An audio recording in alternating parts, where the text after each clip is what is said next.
Krishna river management board సమావేశమైంది. హైదరాబాద్ జలసౌధలో కొనసాగుతున్న ఈ భేటీకి ఏపీ ఆఫీసర్స్ డుమ్మా కొట్టారు.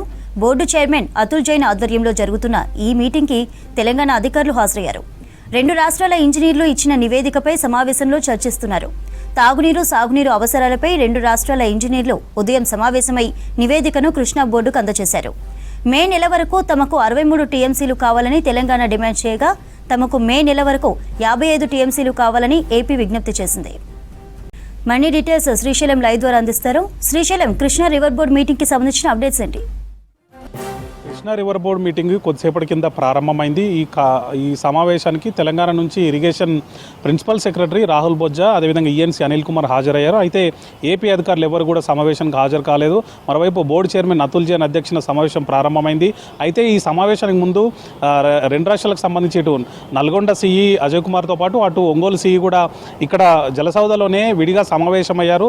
ఇలా సమావేశం కావాలని చెప్పి గత సమావేశంలోనే కృష్ణా బోర్డు సూచించింది. దీంతో సాగర్ ప్రాజెక్టు కింద ఎన్ని పంటలకు నీరు అవసరం ఉంటుంది, ఎంత నీరు అవసరం ఉంటుంది అనేటువంటి అంశాలకు సంబంధించి పూర్తి స్థాయిలో సమగ్ర డీటెయిల్స్ ఇవ్వాలని చెప్పడంతో ఈరోజు వారి నిర్ణయ సమావేశం కావాల్సింది. కానీ నిన్న ఎస్ఎల్బీసీకి సంబంధించినటువంటి పనుల్లో మన నల్గొండ సిఈ బిజీగా ఉండడంతో ఈరోజు ఈ కేఆర్ఎంబీ మీటింగ్ ముందు సమావేశమయ్యారు.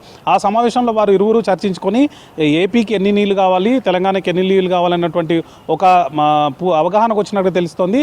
అయితే ఆ తర్వాత ఏపీ నుంచి సీల సమావేశానికి హాజరైనటువంటి ఒంగోలు సిఈ కేఆర్ఎంబీ సమావేశానికి హాజరు కాకుండా తిరిగి వెళ్ళిపోయారు. మరోవైపు ఏపీ ఈఎన్సీ వెంకటేశ్వరరావు కూడా హాజరవుతారని చెప్పినప్పటికీ, అదేవిధంగా మీటింగ్ ఉన్నట్టు డీటెయిల్స్లో ఆయన పేరున్నప్పటికీ కూడా ఆయన హాజరు కాలేదు.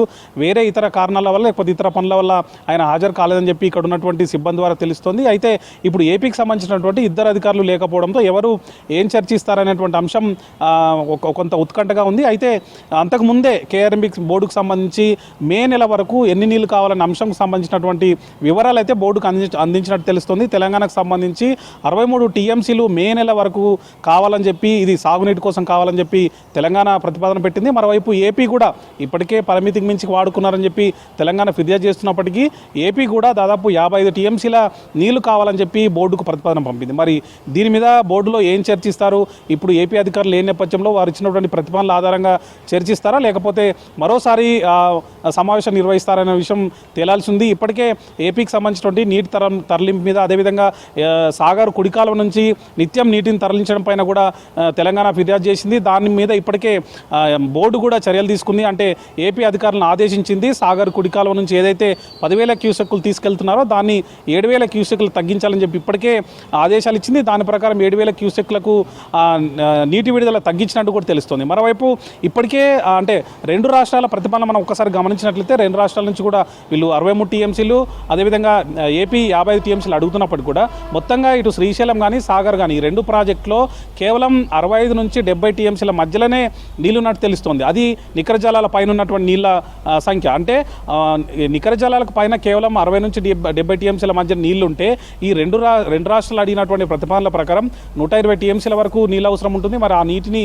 ఏ విధంగా ఇస్తారు ఏంటి అనే విషయం మాత్రం ఇప్పుడున్నటువంటి బోర్డు సమావేశంలో చర్చించే అవకాశం నాకు తెలుస్తోంది. ఇది తాజా పరిస్థితి. Vote studio.